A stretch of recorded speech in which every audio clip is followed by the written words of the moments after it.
Hello friends, आज की इस वीडियो में हम ये बहुत ही प्यारा सा शॉपिंग बैग बनाएंगे। स्टेप बाय स्टेप हम आपको इसकी कटिंग और स्टिचिंग का पूरा वीडियो बताएंगे।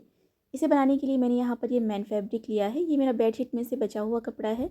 और यहाँ पर मैंने ये लाइनिंग का कपड़ा लिया है। लाइनिंग के लिए आप कोई भी कपड़ा ले सकते हैं। मैं साड़ी में से बचा हुआ कपड़ा ले रही हूँ। और इसके अंदर हम ये प्लास्टिक बैग लगाएंगे। इसकी जगह आप चाहें तो फोम शीट या रबर शीट भी लगा सकते हैं। लेकिन अगर आपके पास में फोम शीट या रबर शीट अवेलेबल नहीं है तो इस तरह का कोई भी प्लास्टिक का कट्टा होता है, आटा चावल गेहूं का जो प्लास्टिक की बोरी होती है, उसका भी आप यूज़ कर सकते हैं। तो इसको मैं यहाँ पर कट कर रही हूँ। यहाँ पर हमें इसकी जो विड्थ है वो हमें चाहिए होगी 15 इंच। तो मैं यहाँ पर 15 इंच पर निशान लगा रही हूँ। बैग की लंबाई और चौड़ाई आप अपने हिसाब से एडजस्ट भी कर सकते हैं, लेकिन हम जो आपको साइज़ बता रहे हैं वो नॉर्मल साइज़ है। इसमें बिल्कुल मीडियम साइज़ का बैग बनकर रेडी हो जाता है। तो 15 इंच पर मैंने निशान लगाकर यहाँ पर मैंने लाइन बना ली है। जितना भी एक्स्ट्रा है उसको मैं यहाँ से कट कर देती हूँ। तो ये डबल फोल्ड करके रखा हुआ है। तो लेंथ हम यहाँ पर इसकी रख रहे हैं 17 इंच। डबल फोल्ड करने के बाद में और पूरा खोलेंगे तो ये 34 इंच इसकी लंबाई हो जाएगी। अब इसी के हिसाब से हम मैन फैब्रिक और लाइनिंग के फैब्रिक में से पीस कट कर लेते हैं। तो सबसे पहले मैं यहाँ पर लाइनिंग के फैब्रिक से पीस कट कर रही हूँ। सबसे पहले इसे बराबर से बिछा कर रखेंगे। और अभी हमने जो प्लास्टिक का कटा हमने कट करके रखा है उसे हम इसके ऊपर रखेंगे। और इसकी चारों तरफ से लगभग आधा से 1 इंच एक्स्ट्रा कपड़ा रखते हुए हम इसे कट कर लेते हैं। जब भी आप बैग बनाने के लिए शीट तैयार करें तो फोम शीट, रबर शीट या फिर प्लास्टिक कटा जो भी आप लें, उससे आधा से 1 इंच तक चारों तरफ से एक्स्ट्रा फैब्रिक रखें। क्योंकि जब हम इसके ऊपर क्विल्ट की सिलाई लगाते हैं ना, तो कई बार कपड़ा थोड़ा इधर उधर हो जाता है तो वो एडजस्ट हो जाता है, इसलिए थोड़ा एक्स्ट्रा ही रखें। और अभी हम मैन फैब्रिक पर भी कट कर लेते हैं। यहाँ पर मैं इसी प्लास्टिक शीट को इसके ऊपर रख रही हूँ। ये भी हमें बिल्कुल उसी तरह से कट करना है। चारों तरफ से मैं यहाँ पर लगभग 1 इंच एक्स्ट्रा कपड़ा रख रही हूँ। तो यहाँ पर साइड से मार्किंग कर लेते हैं और यहाँ से मैं इसे कट कर लेती हूँ। ये मेरा बेडशीट में से बचा हुआ कपड़ा है। इसी कपड़े से मैंने एक ट्रैवल बैग भी बनाया था और बाद में जो कपड़ा बच गया उससे मैं यहाँ पर ये शॉपिंग बैग बना रही हूँ। वैसे आप इस बैग को बनाने के लिए किसी भी तरह के कपड़े का यूज़ कर सकते हैं। अगर आपके पास में कोई भी पुराने सलवार सूट या फिर पुरानी बेडशीट भी हो ना, तो उससे भी आप ये बैग बना सकते हैं। अब देखिए, सबसे पहले जो अस्तर वाला कपड़ा है ना, उसे हम नीचे रखेंगे। उसके ऊपर हमें ये प्लास्टिक बैग शीट रखनी है और उसके ऊपर हम ये मैन फैब्रिक रखेंगे। तीनों को हमें बिल्कुल बराबर से सेट करके रखना है। सलवटें निकाल लेनी है और अब हम इसे पिन अप कर लेते हैं, क्योंकि हम इसके ऊपर क्विल्ट की सिलाई लगाएंगे। तीनों शीट एक साथ रहें, इसके लिए आप पिन अप ज़रूर से कर लें, जिससे फिनिशिंग के साथ में सिलाई लगती है। पिन अप करने के बाद में हम इसके ऊपर सीधी लाइनें बना लेते हैं। तो मैं यहाँ पर 1.5 इंची की दूरी पर ये लाइनें बना रही हूँ। इन्हीं लाइनों के ऊपर से हम सिलाई लगाएंगे। तो अगर आप बिगिनर हैं तो आप सीधी लाइनें ज़रूर से बनाएं, जिससे कि सिलाई जो है वो एकदम सीधी लगेगी, बिल्कुल भी टेढ़ी मेढ़ी नहीं होगी। तो मैं जब भी शीट बनाती हूँ बैग बनाने के लिए, तो इसी तरह से मैं शीट क्विल्ट करती हूँ। अभी मैं चाहे स्टोरेज बैग बनाऊँ या फिर ट्रैवल बैग बनाऊँ, मैं आपको हमेशा ही शीट क्विल्ट करना बताती हूँ। तो देखिए, जो हमने लाइनें बनाई हैं ना, उन्हीं लाइनों के ऊपर से हम इसके ऊपर सीधी सीधी सिलाई लगा लेते हैं। तो यहाँ पर आपकी मशीन में जो बड़ी वाली सिलाई हो वो आप सेट कर लें। और इस बैग को बनाने के लिए मैं 21 नंबर सुई का यूज़ कर रही हूँ। वैसे आप जो रेगुलर सुई होती है जो आप सिलाई मशीन में रखते हैं, उससे भी आप इसे बना सकते हैं। लेकिन अगर आप जब भी बैग बनाएं तो कोशिश करें कि अगर आपके पास में 21 नंबर सुई हो तो उसी का आप यूज़ करें, क्योंकि 21 नंबर सुई जो है वो मोटी होती है, तो टूटने का डर नहीं रहता है। तो एक साइड से मैंने यहाँ पर सिलाई लगा ली है। अब देखिए, लंबाई वाली तरफ से भी हम बिल्कुल उसी तरह से सीधी लाइनें बना लेते हैं, बिल्कुल 1.5 इंची की दूरी पर। और इस साइड से भी इस लाइनों के ऊपर से हम सीधी सिलाई लगा लेंगे। बैग बनाने के लिए अगर आप इस तरह से शीट तैयार करेंगे ना, तो शीट मजबूत बनेगी और बिल्कुल फटेगी भी नहीं, सालों साल ये चलेगी। और ये बैग बिल्कुल वॉशेबल है, गंदा होने के बाद में आप इसे धो सकते हैं।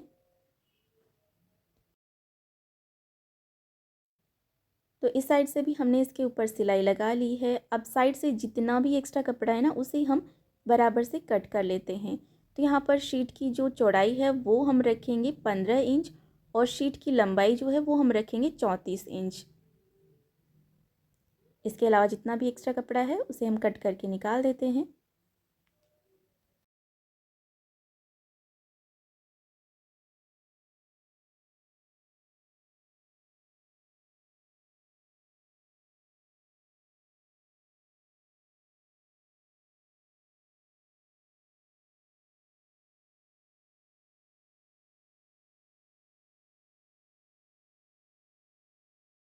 ये हमने एक्स्ट्रा कपड़े को कट कर लिया है। अब हम इसे इस तरफ से सेंटर से फोल्ड करेंगे और सेंटर पॉइंट पर हम निशान बना लेते हैं। अब देखिए कॉर्नर की तरफ से हमें 2.5 इंच पर निशान लगाना है नीचे की तरफ। ये हमने मार्किंग कर ली है। अब सेंटर पॉइंट से इस तरह से हल्की सी शेप देते हुए हमें इसके ऊपर मार्किंग करनी है और इसी मार्किंग से हम इसे कट कर लेते हैं। अब हम इसे फिर से सेंटर से फोल्ड करेंगे। इसे बिल्कुल बराबर से बिछा कर रखना है। अब देखिए दूसरे साइड से भी हम इसी शेप से इसे कट कर लेते हैं। तो एक साइड से तो हमने यहाँ पर कट कर लिया है, अब इसे ऐसे फोल्ड करेंगे और दूसरे साइड से भी हम बिल्कुल इसी शेप से इसे कट कर लेते हैं।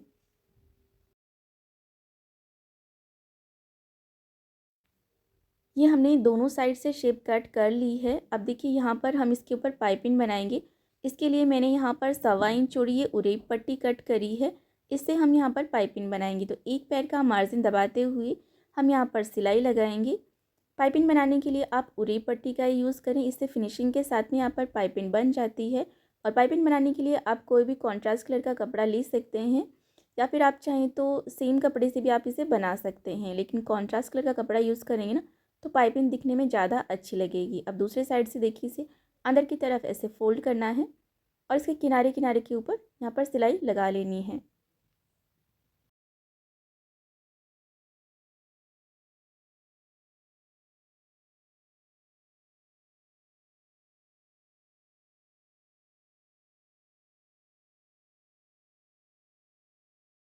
अभी देखिए हमने इसके ऊपर सिलाई लगा ली है। साइड से जितना भी एक्स्ट्रा कपड़ा होगा उसे हम बराबर से कट कर लेंगे। तो फिनिशिंग के साथ में हमने एक साइड ये पाइपिंग बना ली है। आप देख सकते हैं दिखने में ये कितनी अच्छी लग रही है। और इसी तरह से दूसरे साइड भी हम पाइपिंग बना लेते हैं। ये मैंने दूसरे साइड भी फिनिशिंग के साथ में पाइपिंग बना ली है। अब हम इसके ऊपर हैंडल बनाएंगे। इसके लिए हम इसे सेंटर से इस तरह से फोल्ड करेंगे और यहाँ पर सेंटर में ही यहाँ पर चॉक से लाइन ड्रॉ कर लेते हैं।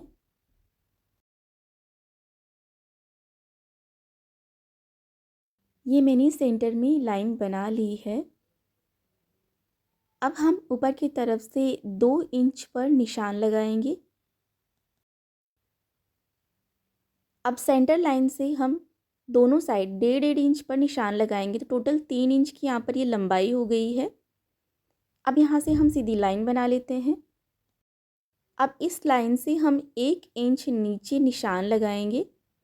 यहाँ से भी हम सीधी लाइन बना लेते हैं और साइड से भी हम इस लाइन को नीचे की तरफ सीधा ड्रॉ कर लेते हैं। तो यहाँ पर हमने एक बॉक्स जैसा बना लिया है। तो यहाँ से इसी लाइन से हम इसे कट कर लेते हैं। तो यहाँ पर हम बैग के लिए हैंडल बनाकर तैयार करेंगे। तो ये हमने इसे यहाँ से कट कर लिया है और यहाँ पर मैंने एक स्ट्रैप कट करी है जिसकी चौड़ाई मैंने 4 इंच और लंबाई मैंने 6 इंच रखी है। इसे हम यहाँ पर इसके नीचे सेट करके रखेंगे बराबर से और इसके चारों तरफ हमें यहाँ पर सिलाई लगा लेनी है। एक पैर के मार्जिन जितना दबाते हुए हम इसके चारों तरफ सिलाई लगा लेते हैं।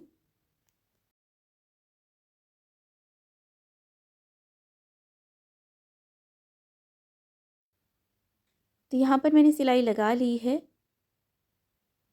अब देखिए अंदर की तरफ जो कपड़ा है ना उसे हम इसके बराबर से कट कर लेते हैं। अब कॉर्नर पर हम छोटे छोटे से कट लगाएंगे। ध्यान रखिए सिलाई को कट नहीं करना है।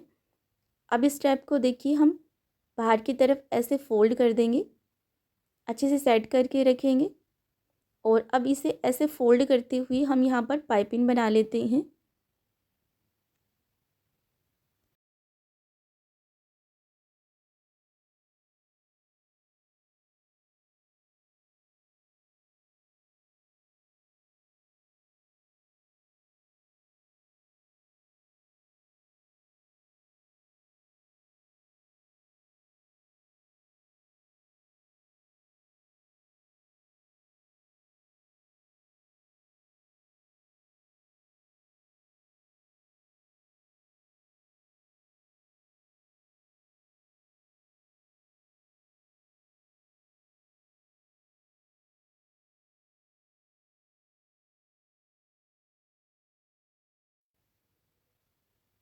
तो ये हमने हैंडल के ऊपर पाइपिंग बना ली है और बिल्कुल इसी तरह से हमें दूसरे साइड भी हैंडल रेडी करना है।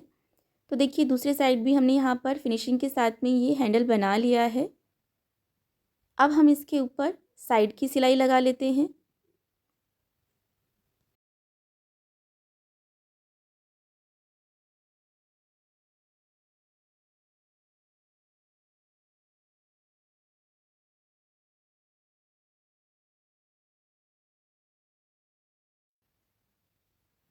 तो ये मैंने साइड की सिलाई भी लगा ली है। अब जितना भी एक्स्ट्रा अनइवन कपड़ा होगा उसे बराबर से कट कर देंगे। अभी देखिए यहाँ पर जो सिलाई लगाई है ना, वहाँ पर मार्किंग करेंगे और इसी लाइन से 1.5 इंची की दूरी पर निशान लगाना है।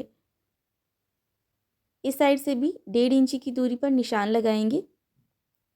सीधी लाइन बना लेते हैं और यहाँ पर ये हमने एक बॉक्स जैसी शेप बना ली है। इस साइड भी देखिए जो सिलाई लगाई है ना हमने, वहाँ पर सीधी लाइन बनानी है और इस लाइन से हमें 1.5 इंची की दूरी पर निशान लगाना है। ऊपर की तरफ से भी 1.5 इंची की दूरी पर निशान लगाकर लाइन ड्रॉ करके बॉक्स जैसी शेप बनाएंगे और अब इसी लाइन से हम इसे कट कर लेते हैं। दोनों कॉर्नर को हमें बिल्कुल ऐसे ही कट कर लेना है। अब इस साइड में हम पाइपिंग बना लेते हैं। तो यहाँ पर भी मैंने जो उरी पट्टी कट करी थी उसी से मैं ये पाइपिंग बनाकर इसे फिनिश कर रही हूँ। यहाँ पर जो सिलाई हमने लगाई है उसका मार्जिन हम इसके नीचे दबा लेंगे तो बैग में अंदर की तरफ भी फिनिशिंग रहेगी। बिल्कुल भी यहाँ से धागे नहीं निकलेंगे। ऊपर की तरफ से देखिए ऐसे फोल्ड करना है और साइड से भी ऐसे डबल फोल्ड करते हुए हम इसके ऊपर पाइपिंग बना लेते हैं। तो ये पार्ट हमने बैग के अंदर की तरफ रखा है। अगर आप इसे सीधा करके साइड की सिलाई लगाएंगे तो ये पाइपिंग आप बाहर की तरफ भी बना सकते हैं। जैसा भी आपको ठीक लगे आप बना सकते हैं। तो मैंने ये बैग के अंदर की तरफ ही बनाई है। दूसरी साइड भी बिल्कुल ऐसे ही बना लेंगे। तो देखिए दूसरे साइड भी मैंने फिनिशिंग के साथ में ये पाइपिंग बना ली है। अब देखिए यहाँ पर जो हमने कट लगाया था ना, इसको हमें ऐसे पकड़ना है, बिल्कुल ऐसे फोल्ड करते हुए बराबर से पकड़ना है और यहाँ पर इसके ऊपर सिलाई लगा लेनी है।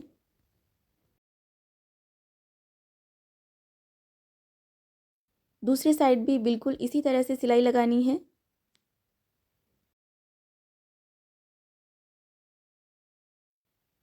तो ये मैंने दोनों साइड सिलाई लगा ली है और अब इसके ऊपर भी हम ये पाइपिंग बना लेते हैं। तो यहाँ पर मैंने एक स्ट्रैप कट करी है, इसको हम इसके ऊपर रख कर इसके ऊपर सिलाई लगा लेते हैं और अभी साइड से जितना भी एक्स्ट्रा कपड़ा होगा ना उसे हम कट कर लेते हैं। यहाँ से भी एक्स्ट्रा कपड़ा लग रहा है तो मैं इसे कट कर रही हूँ। अब देखिए इसे ऐसे फोल्ड करना है, फोल्ड करके इसके ऊपर सिलाई लगा लेनी है। दूसरी साइड से भी कपड़े को अंदर की तरफ फोल्ड करके इसके ऊपर सिलाई लगा देंगे। दूसरी साइड भी हमें बिल्कुल इसी तरह से पाइपिंग बनाकर रेडी कर लेनी है। ये मैंने दूसरी साइड भी पाइपिंग बना ली है और अभी आप देख सकते हैं बैग अंदर की तरफ भी कितना फिनिशिंग के साथ में रेडी हो गया है। और अब हम इसे सीधे साइड पलट लेते हैं।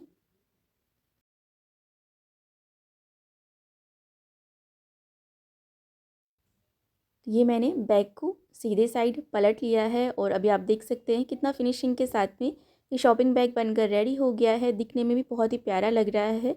तो आप इस तरह से शॉपिंग बैग बना सकते हैं, बहुत ही इजी है इसे बनाना। और अगर आपको हमारा आज का ये वीडियो अच्छा लगा हो तो इसे लाइक और शेयर और इसी तरह के और नए वीडियो देखने के लिए हमारे चैनल क्रिएटिव पलक क्रिएशंस को सब्सक्राइब भी ज़रूर कीजिएगा। नए वीडियो की नोटिफिकेशन पाने के लिए सब्सक्राइब बटन के साथ में जो बेल आइकन है उस पर भी ज़रूर क्लिक कीजिएगा।